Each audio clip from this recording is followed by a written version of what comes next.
سمیرا ایک پڑھی لکھی لڑکی تھی اور 4 بچوں کی ماں تھی۔ اس کا شوہر وفات پا چکا تھا، بھائی حال نہ پوچھتے تھے اور ماں باپ بھی وفات پا چکے تھے۔ سسرال والوں نے کچھ ماہ پاس رکھا اور مارنا پیٹنا شروع کر دیا۔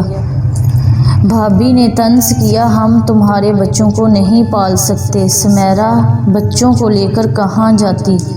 شوہر کے مرنے کے بعد وہ بالکل تنہا ہو گئی تھی اور بچوں کو لے کر میکے سے آ گئی۔ بچے بھوک سے بلکنے لگے، کوئی پوچھنے والا نہ تھا۔ بچے ماں سے کھانا مانگتے تھے مگر سمیرا کہاں سے لا کر دیتی۔ پھر کسی نے کہا کہ فلاں جگہ پر جاؤ، ایک بہت رحم دل انسان رہتا ہے، وہ تمہاری مدد ضرور کرے گا۔ سمیرا ان کے پاس گئی اور سلام کیا، بولی آپ میری کچھ مدد کر دیں، میرے بچے بھوک سے تڑپ رہے ہیں، میں ان کو ایسے مرتا ہوا نہیں دیکھ سکتی۔ وہ کہنے لگے تمہارا شوہر کہاں ہے؟ تو سمیرا بولی ان کا انتقال ہو چکا ہے، اب میرا اس دنیا میں کوئی نہیں، بہت امید لے کر آپ کے پاس آئی ہوں۔ تو وہ کہنے لگے میں تمہارا اور تمہارے بچوں کا رہنے اور کھانے کا بندوبست کر سکتا ہوں، مگر سمیرا بولی جی مگر کیا؟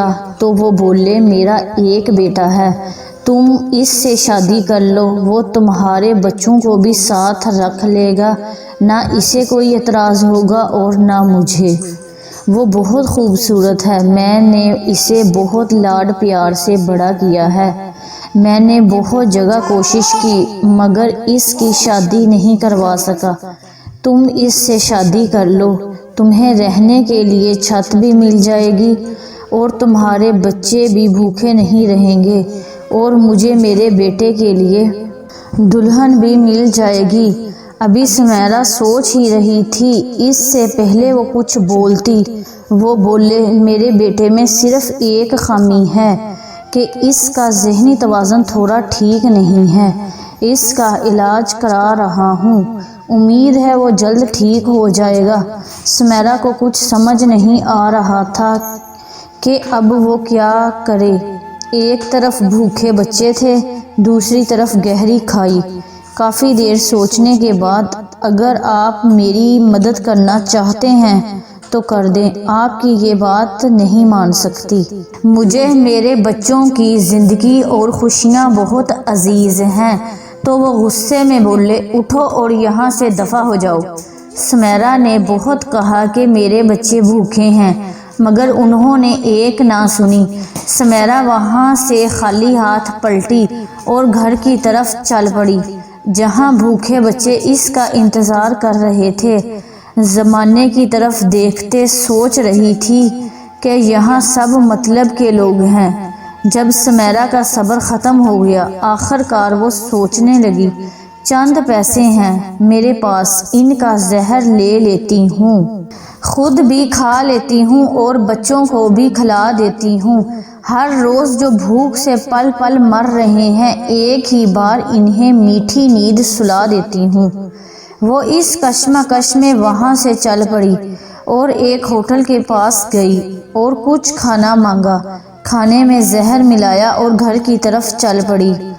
جیسے ہی گھر میں داخل ہوئی تو بچے ماں کے ہاتھ میں کھانا دیکھ کر لڑ پڑے، ایک کہنے لگا پہلے میں کھاؤں گا، دوسرا کہنے لگا میں کھاؤں گا، مگر وہ کیا جانتے تھے کہ جو کھانا ان کے پاس ماں لے کر آئی ہے، اس کھانے میں ان کی موت چھپی ہوئی ہے۔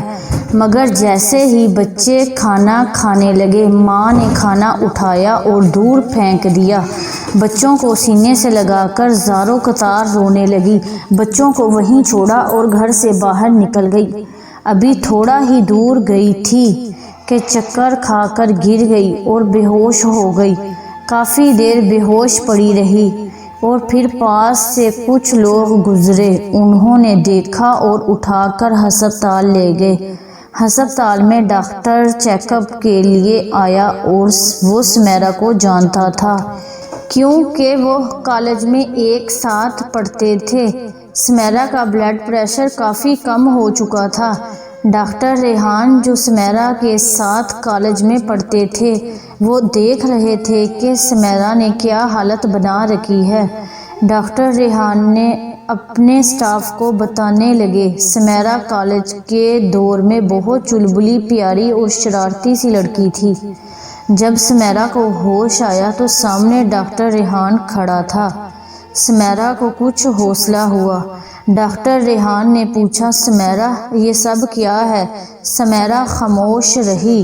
ڈاکٹر ریحان نے پھر پوچھا۔ سمیرہ پھوٹ پھوٹ کر رونے لگی اور اپنا سارا حال بیان کر دیا۔ اور جب اللہ تعالیٰ قسمت بدلتا ہے تو معجزے ہوتے دیر نہیں لگتی، اور اس پیارے رب کی رحمت ایسی برستی ہے کہ دنیا ہی بدل ڈالتی ہے۔ سمیرہ کے ساتھ بھی کچھ ایسا ہی ہوا، یہاں تک کہ سمیرہ کے ساتھ جو کچھ بھی ہوا آپ نے سنا۔ اللہ پاک کسی کو ایسے دن نہ دکھائے، مگر آگے جو ہوا آپ اس کی قسمت پر رشک کریں گے۔ ڈاکٹر ریحان نے یہاں اپنی اصل مردانگی دکھائی اور سمیرہ کو بولا، چلو اٹھو، میرے ساتھ آؤ۔ بچوں کے لیے کھانا خریدا، پھر سمیرہ کی طرف دیکھ کر بولا، سمیرہ میں اپنے لیے لڑکی ڈھونڈ رہا تھا، کوئی اچھی سی لڑکی مل جائے، میری تلاش ختم ہوئی، کیا تم مجھ سے نکاح کرو گی؟ مجھے تمہارے بچے بھی قبول ہیں۔ کہنے کو تو یہ ناممکن سا لگ رہا ہے کہ کوئی ڈاکٹر کسی 4 بچوں کی ماں کو کیسے اپنا سکتا ہے، مگر میں تم سے شادی کرنا چاہتا ہوں۔ سمیرہ تو کھڑی حیرانگی سے ان کو دیکھے جا رہی تھی، اسے یقین نہیں آ رہا تھا کیسے کوئی مجھ جیسی غریب بے سہارا 4 بچوں کی ماں کو اپنا بنا سکتا ہے۔ سمیرہ نے انکار کر دیا، مگر ڈاکٹر ریحان کے سمجھانے پر سمیرہ مان گئی اور دونوں کا نکاح پڑھا دیا گیا۔ سمیرہ اب عزت کی زندگی گزار رہی ہے، سب بچے اچھی تعلیم حاصل کر رہے ہیں۔ اللہ پاک نے کرم فرمایا، ریحان پر بھی قسمت کے دروازے کھل گئے، اس نے اپنا ہسپتال بنا لیا۔ ریحان نے اپنے حصے کی انسانیت نبھا دی، اس نے مرد ہونے کا حق ادا کر دیا۔ ریحان نے یہ ثابت کر دیا کہ مرد ڈھال بھی بنتے ہیں۔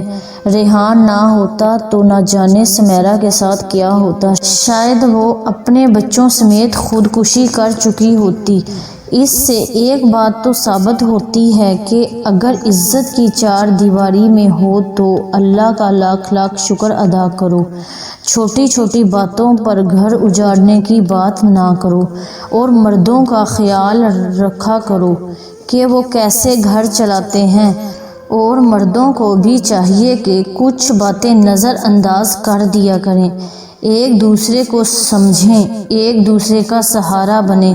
چند دن کی تو زندگی ہے، انہیں یوں ہی نفرتوں میں ضائع نہ کریں۔ اگر ہم سب ڈاکٹر ریحان کی طرح بن جائیں، نہ جانے کتنی سمیرہ اور بچے خودکشی سے بچ جائیں گے، اور سب سے بڑھ کر اللہ پاک ہم سے کتنا خوش ہوگا۔ جہاں میں عورتوں سے ایک بات ضرور کہوں گی، خاوند کی زندگی میں اس کی موجودگی میں اس کی عزت کریں، کیونکہ ہم سفر بچھڑنے کے بعد زندگی کانٹوں سے بھی بدتر ہو جاتی ہے، اسی لیے بعد میں آنسو مت بہائیں، زندگی میں اپنے پیاروں کا خیال رکھیں۔ اللہ پاک آپ کو خوش رکھے۔ چینل کو سبسکرائب کر دیں، ویڈیو کو لائک اور شیئر کریں، ہماری حوصلہ افزائی کے لیے نیچے اچھا سا کمنٹ کر دیں۔ ہماری کوشش ہوگی ہماری ہر ویڈیو آپ کے معیار کے مطابق ہو۔ شکریہ، خدا حافظ۔